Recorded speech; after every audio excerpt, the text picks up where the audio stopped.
What's up guys, today I got you another product from Falcon Eyes. This is the APARO series of tube lights they make. This is the actual APARO Meteor 60. Currently there's nothing on YouTube regarding these tube lights as far as I could check. And they're also going to be making the 120 version and also the 240 version. So stay tuned, don't go anywhere, I'll be right back.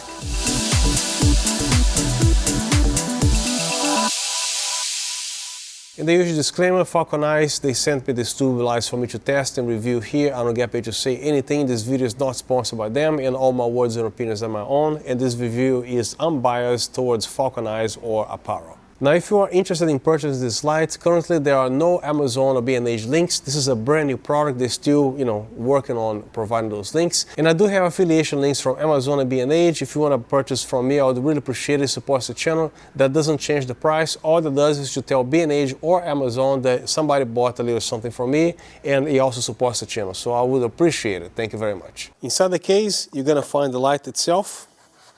The menu, mine only comes in Chinese, yours is probably going to come in English. Power cord and the power adapter. DC 19.8 volts, 20 amps, 40 watts. Now to keep the video going, if you want to pause the video, I'm going to be leaving all the specification with the CRI, TSCI, lumens, all that good stuff, the geeky stuff that you guys want to see. So I'm going to leave it right here. This video is actually chapter index, so you can actually skip to anything that you want to watch here. But I wish you guys would not skip because it helps the channel with the algorithm. So thanks a lot. So this is the Meteor 60, and upon unboxing the light and turning it on for the first time at 100%, I thought these lights didn't have enough power to do a key light, but I was wrong, and I'm actually being lit by the very APARO Meteor 60, as you can see right there. And it's set to 100%, and it looks pretty good. Right now I'm overexposed right here, and at this distance I look just fine. And over here you get a little underexposed. So this light is currently exactly 4 feet from me. I actually have a measuring tape, so I actually measured everything before I start speaking here. So actually it provides a very nice key light, as you can see here, and the shadow levels, they are pretty decent. But as with most tube lights, even though I cannot see the LEDs here, you still need a little bit of more diffusion to provide a more softer light. But you can definitely get away with this tube light just by placing the light itself without any diffusion, and this is how it looks like here. So as you know, there's one on top lighting me as a key light, and why do I have another extra two here is because they're supposed to send me a slightly different model. They all look the same, but this one here is a black color and the other one is a silver color or gray color. So what the silver does or gray does is the ability to interconnect with each other without the app. So if you want to mimic just like the GVM lights and tube lights they do, so you actually synchronize this one with the rest, but this particular one here, apparently they are not able to do that. You need the app to group the lights. And given the distance of 4 feet, these are my settings with my Canon R3 at 4 feet away, ISO 800, f4, 1/60th of a second, and the frame rate is 30 frames per second. So let's start with the physics of this light. From here to here, this whole thing is made of aluminum, and there are heat sinks to help dissipate the heat. And from the edges here, it's hard to tell if it is metal. I'm assuming it is metal, aluminum. Because if it is plastic, this is actually the highest density plastic I have ever seen. So let's assume it is aluminum. It also features a 1/4-20 thread right here and also on the other side as well. And I believe this is a DMX connection. It's not on the manual, so I can't tell what that port is. It looks like it might be a DMX. And here's the on and off power switch. And later on in the video, I'm going to show you guys in close-up detail what's in here. Like I was saying before, I thought these tube lights weren't bright enough to do a key light type of deal here because apparently they seemed a little dim to my eyes, but I was actually wrong. So I actually have the camera set to ISO 800 to actually show properly the exposure on the background there. And I'm shooting with a dark lens, which is a Canon 24-105, which has the minimum aperture of f4.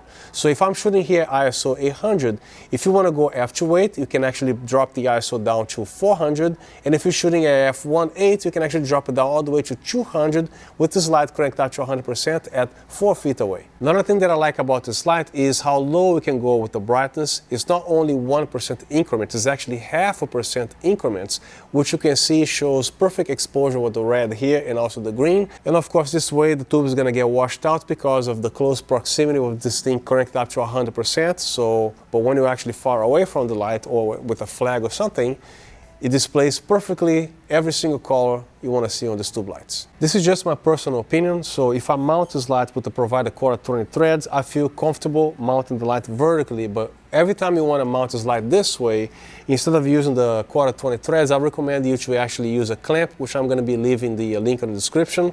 Plus, you can actually find the center of gravity right there, which is slightly over here, not exactly in the center. Plus, that clamp has 3 axes, which means you can actually move or mount the light this way, or that way. So let's do a slide simulation right here. Let's say that you want to be holding the tube light from the very edges right here. In about 10 seconds, this is going to be hurting pretty bad because the amount of stress is incredible right here. So vertically, mount this way, and when mounting horizontally, just use the clamp. Here's the clip that I use. I'm going to be linking this in the description, and this particular one opens very wide to accommodate other tube lights. So mounting the light horizontally, this is a lot better than using this here. So you comfortably, very safely hook up the light right here, boom. And then you can also adjust 3 axes. Axis number 1, then axis number 2, and axis number 3. With all 3 loose, you can pretty much orient this anywhere that you want. You probably think I'm done here. I'm not. Check this out. To further diffuse this light, this thing comes with what? An umbrella adapter. Just put this thing here and further diffuse the light. How amazing is that?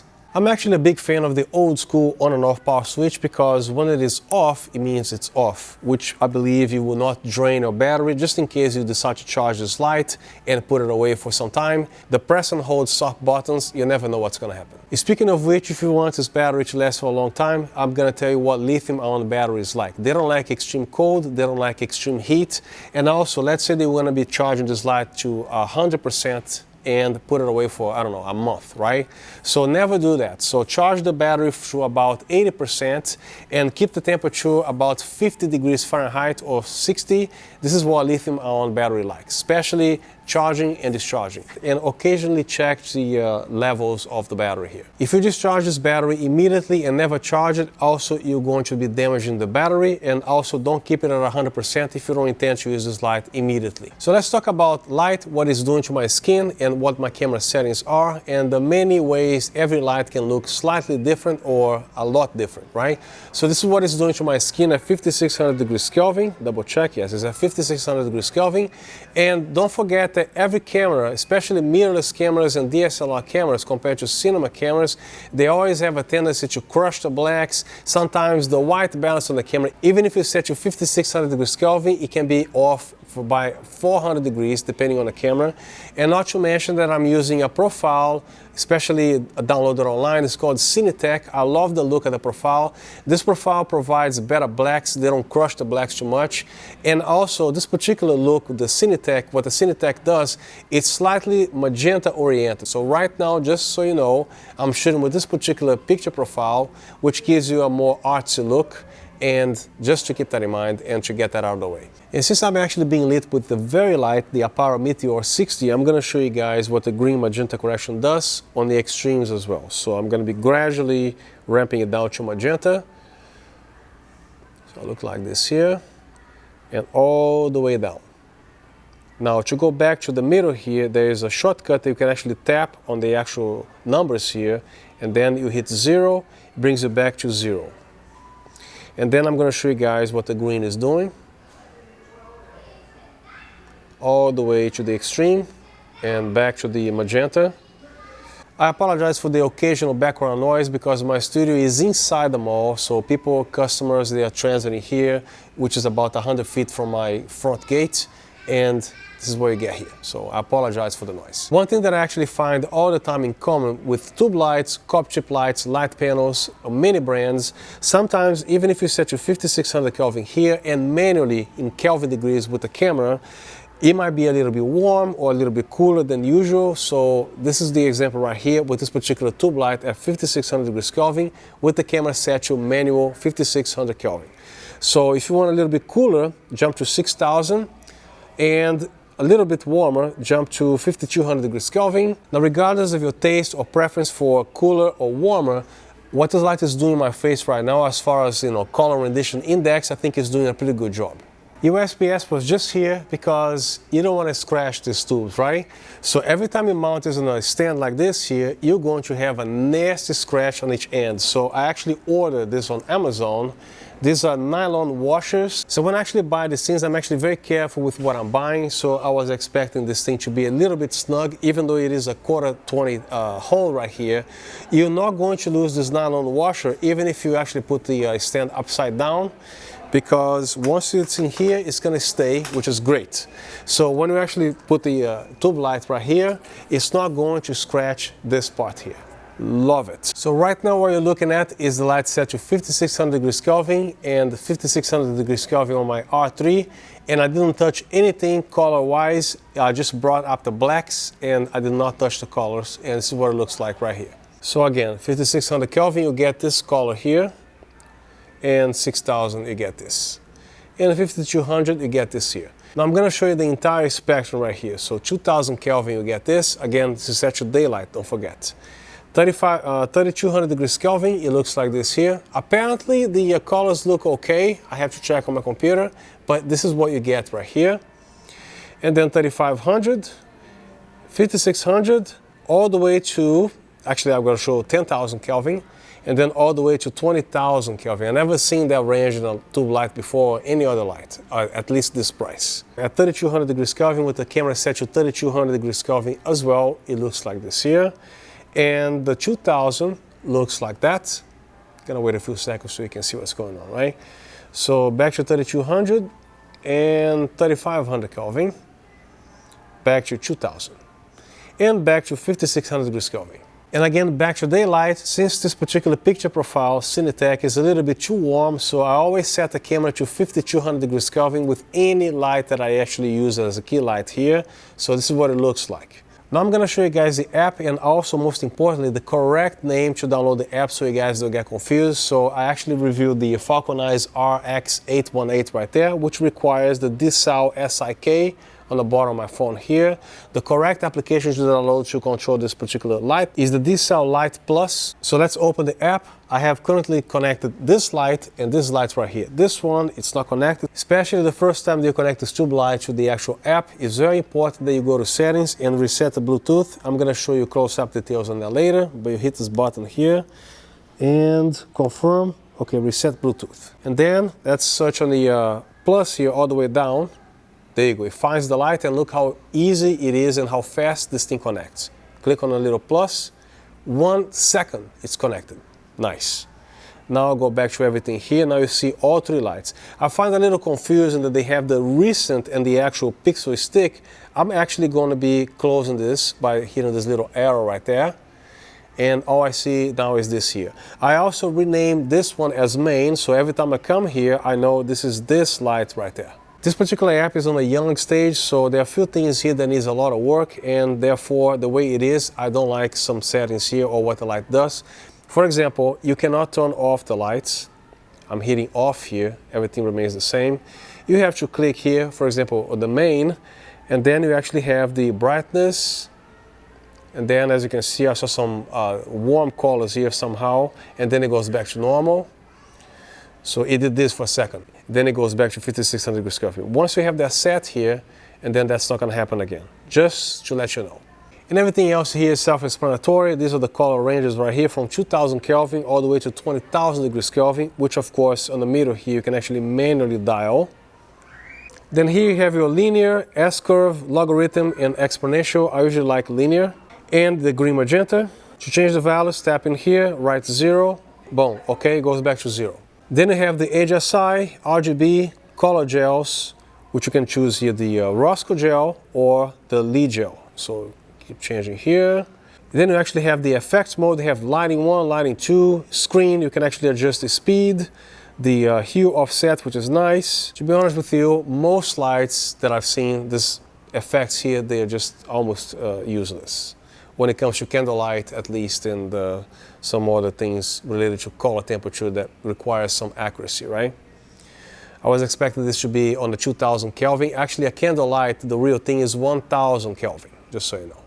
Then you have here the strobe, the far near light, you know, some interesting effects right here. So the pixel effects here, I'm going to show you later with this light right here, so you can see what's going on.